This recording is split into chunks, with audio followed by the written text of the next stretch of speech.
गज़ल का उन्वान बहुत प्यारा है और गज़ल का उन्वान है सुनो ए चांद सी लड़की। कि सुनो ए चांद सी लड़की, अभी तुम तितलियां पकड़ो या फिर गुड़ियों से खेलो तुम। सुनो ए चांद सी लड़की, अभी तुम तितलियां पकड़ो या फिर गुड़ियों से खेलो तुम।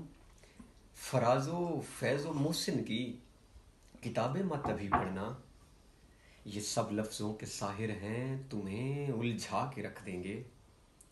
सुनो ए चांद सी लड़की, तुम्हें मालूम ही कब है, तुम्हें मालूम ही कब है, मोहब्बत के लिबादे में हवस और हिर्स होती है।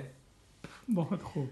तुम्हें मालूम ही कब है, मोहब्बत के लिबादे में हवस और हिर्स होती है। ये इंसानों की दुनिया है मगर इससे कहीं बढ़कर यहाँ वहशी दरिंदे हैं, वो वहशी जिनकी आंखों में हवस और हिर्स होती है। अभी कच्ची कली हो तुम, अभी कांटों से मत खेलो, अभी अपनी हथेली पर किसी का नाम मत लिखना। अभी कच्ची कली हो तुम, अभी कांटों से मत खेलो, अभी अपनी हथेली पर किसी का नाम मत लिखना। अभी अपनी किताबों में गुलाबी फूल मत रखना।